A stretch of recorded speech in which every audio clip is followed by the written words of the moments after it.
विद्यार्थी मित्रों,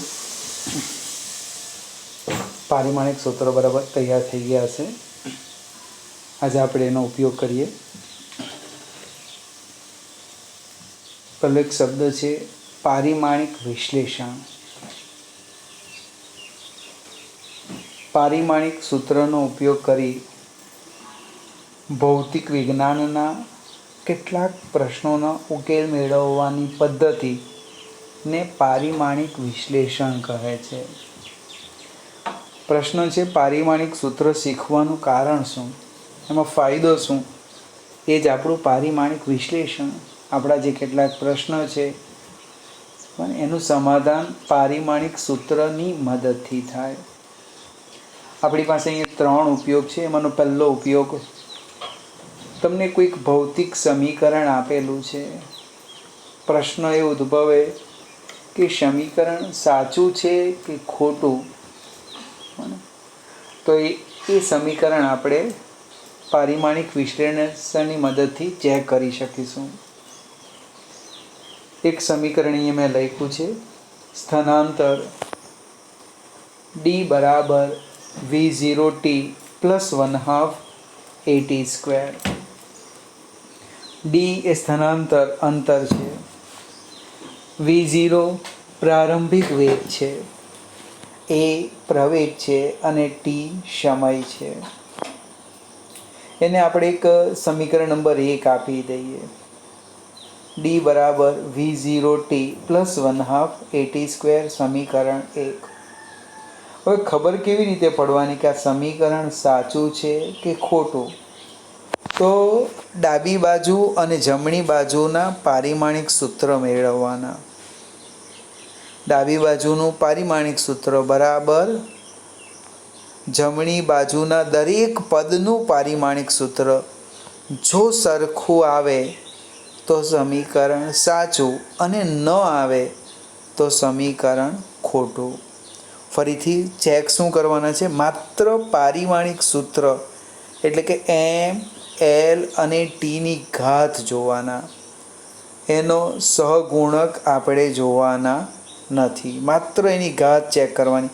બંને બાજુ દળની ઘાત સરખી છે, લંબાઈ એલની ઘાત સરખી છે, સમય ટીની ઘાત સરખી છે તો સાચું, ન હોય તો ખોટું। હવે ડાબી બાજુનું પારિમાણિક સૂત્ર લખીએ આપણે। ડાબી બાજુનું પારિમાણિક સૂત્ર અંતર છે। અંતર એટલે શું લખાય? પહેલાં તમે mlt તો લખી જ દેવું, mlt। અંતરમાં m કિલોગ્રામ ગ્રામ નહીં આવે એટલે mની ઘાત 0, lની ઘાત 1 અને tની ઘાત 0, સમીકરણ 2। ડાબી બાજુનું પારિમાણિક સૂત્ર m0 l1 t0। હવે જે જમણી બાજુ છે એમાં ગુણાકાર છે બે ભૌતિક રાશિનો, તો આપણે ગુણાકાર કરવાનો, એ હું સમજાવું તમને।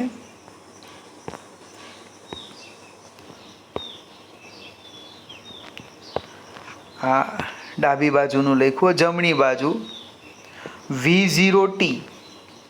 હવે મને v0નું પારિમાણિક સૂત્ર જો નહીં આવડતું હોય, v0 એટલે વેગ, તો તકલીફ પડે। એટલે વેગ એટલે અંતર ભાગ્યા સમય, મીટર પર સેકન્ડ, એટલે m0 l1 t-1 ગુણ્યા સમય છે t1 પ્લસ 1/2 પ્રવેગ, પ્રવેગનું પારિમાણિક સૂત્ર મને મીટર પર સેકન્ડ સ્ક્વેર એમ લખાઈ જવું જોઈએ મગજમાં, મીટર પર સેકન્ડ સ્ક્વેર એટલે તરત લખાવું જોઈએ m0 l1 t-2 અને 1/2 at², સમયનો વર્ગ એટલે t2।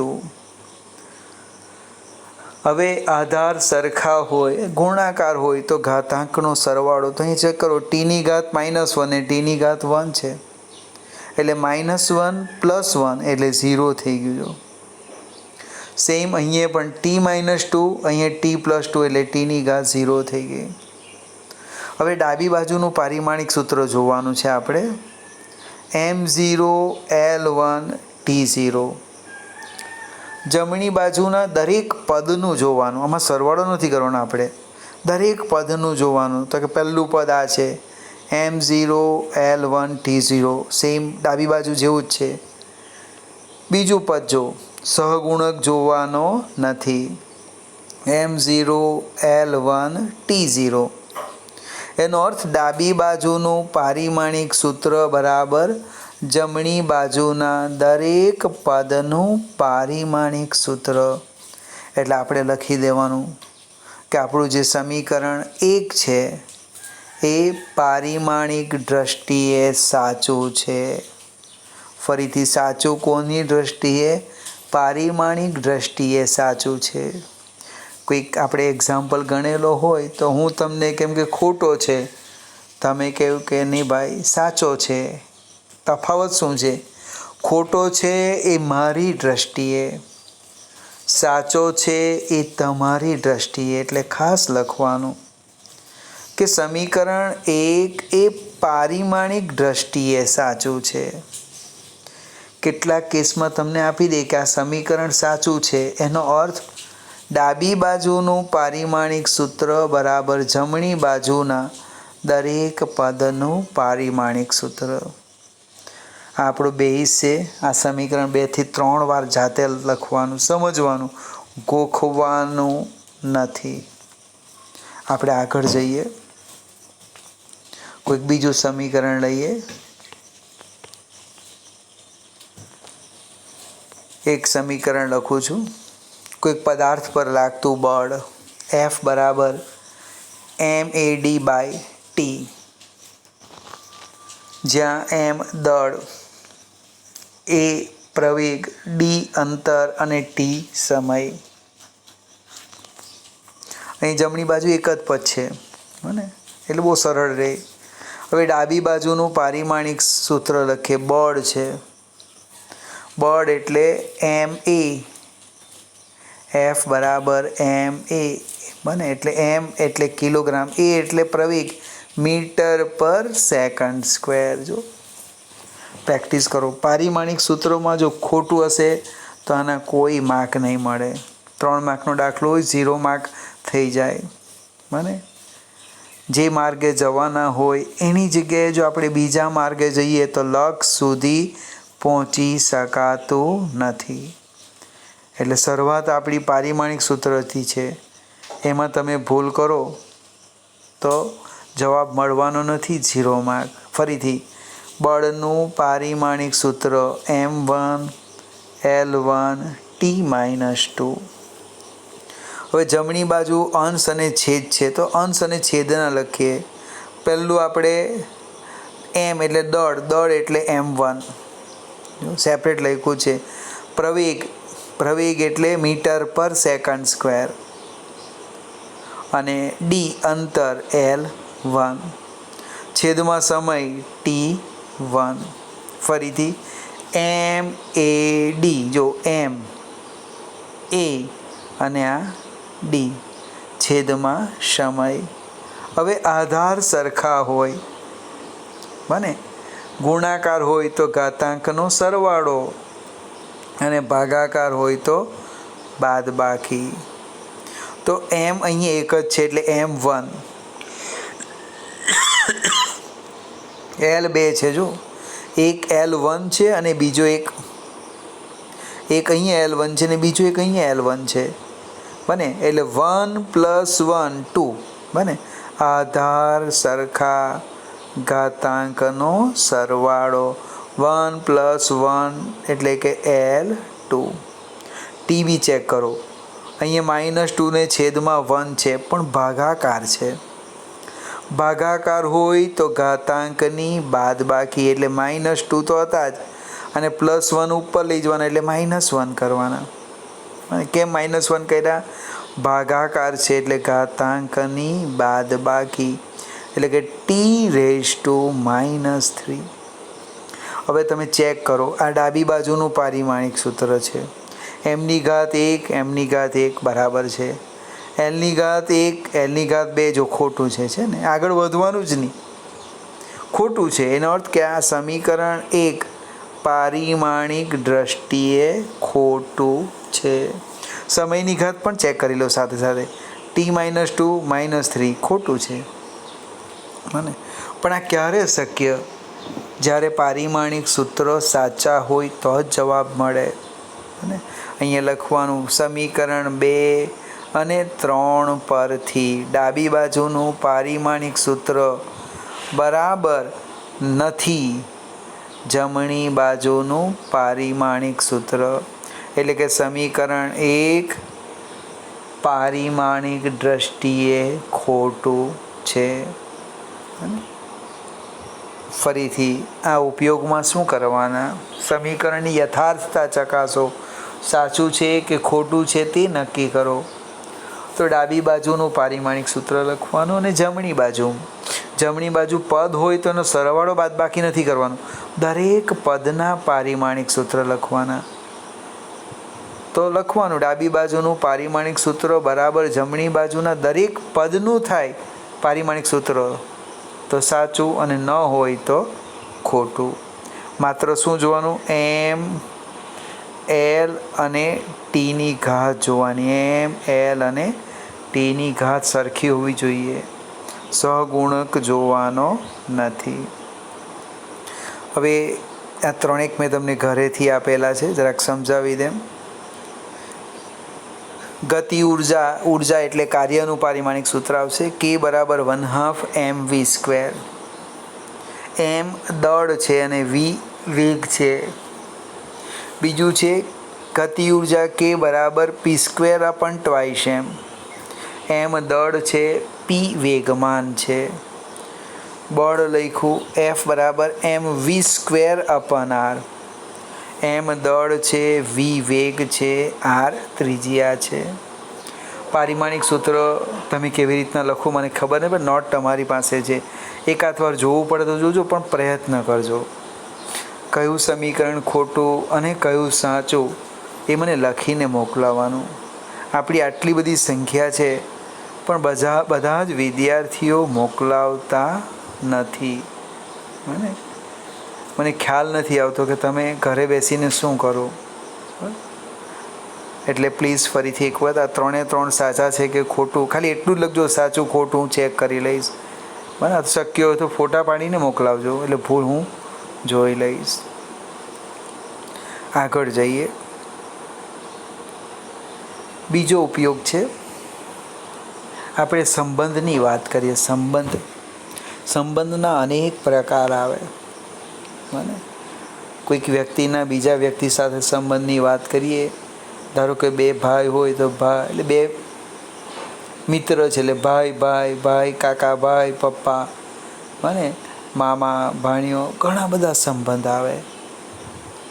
હવે અહીંયા પણ આપણે સંબંધ ચેક કરવાના. કેવી રીતના? તો કે પ્રશ્ન એવો છે, પ્રશ્ન અહીં મેં લખ્યો નથી, કે એવો છે કે બળ એ દળ, વેગ અને ત્રિજ્યા પર આધાર રાખે. અરે ભાઈ, આધાર રાખે એટલે સંબંધ કયો? મને દૂર 2 વ્યક્તિ ઊભેલા હોય એટલે આપણે વિચાર કરીએ કે કોણ હશે, એનો સંબંધ ચેક કરીએ. તેમ અહીંયા પણ આપણે સંબંધ ચેક કરવાના. કોનો ઉપયોગ કરીને? પારિમાણિક સૂત્રનો ઉપયોગ કરીને. ફરીથી અહીં મેં સીધું જ લખ્યું છે, બળનો દળ અને વેગ અને ત્રિજ્યા સાથેનો સંબંધ મેં ડાયરેક્ટ લખ્યો છે કે બળ એ mની ઘાત a ના સમપ્રમાણમાં, બળ એ vની ઘાત bના સમપ્રમાણમાં અને ત્રિજ્યાની ઘાત cના સમપ્રમાણમાં. ધારો કે a બરાબર -1 આવે તો શું થાય ખબર? બળ એ દળના વ્યસ્ત પ્રમાણમાં. અજ્ઞાત રાશિ છે a b c, એ આપણે શોધવાનું છે. એ શોધીને આમાં કિંમત મૂકીશું એટલે બળનો આ 3 ભૌતિક રાશિ સાથેનો સંબંધ આપણને પ્રાપ્ત થાય. બરાબર, કેવી રીતે તેની હવે ચર્ચા કરીએ. ફરીથી મેઇન પોઈન્ટ્સ પર આવી ગયે. F બરાબર m⁴ v⁴b c⁴c. હવે સમીકરણ 1 પારિમાણિક દ્રષ્ટિએ સાચું છે. એકદમ ધીમેથી. અને આગલા ઉપયોગમાં શું કીધું? ચેક કર્યું, સાચું છે કે ખોટું. અહીંયા મારે સ્વીકારી લેવાનું કે આ સમીકરણ પારિમાણિક દ્રષ્ટિએ સાચું છે. જો સાચું હોય તો શું લખાય? ડાબી બાજુનું પારિમાણિક સૂત્ર બરાબર જમણી બાજુનું પારિમાણિક સૂત્ર. ફરીથી, સમીકરણ 1 પારિમાણિક દ્રષ્ટિએ સાચું છે. તરત નીચે લખો. ડાબી બાજુનું પારિમાણિક સૂત્ર બરાબર જમણી બાજુનું પારિમાણિક સૂત્ર. ચલો ચેક કરીએ. હવે તમે મારી સામે નથી એટલે પ્રશ્ન બી નહીં પૂછાય કે ભાઈ પ્લીઝ તમે બોલો, તમે બોલો. એટલે તમે આત્માને ઓળખીને કામ કરજો. બને બળનું પારિમાણિક સૂત્ર, બને બળ એટલે MA કિલોગ્રામ ઇન્ટુ મીટર પર સેકન્ડ સ્ક્વેર. એટલે જો M1 L1 T-2. દળનું પારિમાણિક સૂત્ર M1, L અને T મેં લખ્યા નથી. બને દળ એટલે કિલોગ્રામ M1 અને એની ઘાત કેટલી છે? A છે. જો એની ઘાત A. વેગ અંતર ભાગ્યા સમય એટલે L1 T-1 એની ઘાત B છે. R ત્રિજ્યા શામાં મપાય? યાદ છે આવે કે નહીં આવે? ત્રિજ્યા માપપટ્ટીથી માપીએ લંબાઈ L1 C. હવે કાઉન્સ છોડવાના. 1 ગુણ્યા A એટલે A, L 1 ગુણ્યા B એટલે LB, -1 ગુણ્યા B એટલે T-2 -B, 1 ગુણ્યા C એટલે L-2 C. આધાર સરખા ગુણાકાર ઘાતાંકનો સરવાળો. જો M વાળું એક જ પદ છે લખી દીધું, L વાળા બે પદ છે. B અને C ગુણાકાર સરવાળો B + C T-2 -B. જો એકદમ ધીમે ધીમે સમજવા પ્રયત્ન કરો. પહેલાં શું કીધું મેં? બંને બાજુના પારિમાણિક સૂત્ર લખ્યા. જો એ સાચા હોય તો જ આગળ ગાડી આપણી ચાલશે. દળનું લખ્યું M1, વેગનું લખ્યું L1 T-1 અને આરનું શું લખ્યું L1. એના માથા પર A B C છે તો રવા દીધા. જો આ A, આ B અને આ C. હવે હું કાઉન્સ છોડું છું. ખ્યાલ આવે છે ને? એટલે ઘાતને ઘાત સાથે ગુણવાના આવે. 1 ગુણ્યા A તો કે A, 1 ગુણ્યા B તો કે B, -1 ગુણ્યા B તો કે -B, 1 ગુણ્યા C તો કે C. Lના બે પદ છે આવ્યા B અને C. ગુણાકાર એટલે સરવાળો. હવે સમીકરણ 1 એ પારિમાણિક દ્રષ્ટિએ સાચું છે તો બંને બાજુ M, L અને T-ની ઘાત સરખાવવાની. ચલો એમની ઘાત સરખાવો. આ બાજુ કેટલી છે? એમની ઘાત A, તો આ બાજુ કેટલી છે? 1. ચાલો એ આવી ગયા 1. પછી બીજું કયું સરળ છે? T-ની ઘાત એક જ છે -B. લખો ભાઈ. ડાબી બાજુ T-ની ઘાત -B, જમણી બાજુ કેટલી છે? -2. બંને બાજુથી માઇનસ નીકળી ગયા, B આવી ગયા 2. જો એક કિંમત મળી ગઈ A = 1, બીજી પણ પ્રાપ્ત થઈ ગઈ B = 2. હવે આપણે Lની ઘાત બંને બાજુ સરખાવો તો કે Lની ઘાત B + C = 1. પણ બીની કિંમત 2 છે, આમાં મૂકી દેવું. બને 2 + C = 1. 2 સામે લઈ જવાના. અહીંયા વત્તા છે એટલે સામે શું થાય? માઇનસ થાય. એટલે C = 1 - 2. એટલે જવાબ કેટલો આવવાનો? -1. ચલો 3 એ 3 કિંમત આવી ગઈ ને. Aની કિંમત 1 આવી, Bની કિંમત 2 આવી અને Cની કિંમત -1 આવી. એ બધી જ કિંમત આ સમીકરણ 1માં હું મૂકું છું. જો અહીંયા લખ્યું છે. જો Mની ઘાત સરખાવો A = 1, T-ની ઘાત -B = -2, B = 2, Lની ઘાત B + C = 1. કિંમત મૂકો. આવી ગયું. આ પહેલાં આપણને ખબર નહીં હતી કે બળ એ દળના સમપ્રમાણમાં છે કે વ્યસ્ત પ્રમાણમાં, વર્ગમૂળના સમપ્રમાણમાં છે કે વ્યસ્ત પ્રમાણમાં. અજ્ઞાત રાશિ હતી પણ એ મેં સંબંધ મેળવ્યો. કોનો ઉપયોગ કીધો? પારિમાણિક સૂત્રનો ખ્યાલ આવે ને મિત્ર? એટલે આજના બે ખૂબ અગત્યના સંબંધ સમજાવેલા છે, એ આજે જોવાનું. કાલે ફરીથી આવો એક હું સમજાવીશ, પછી ઘરેથી થોડાક આપીશ. અને જો તમે પ્રેક્ટિસ કરશો તો 100% તમને સફળતા મળશે.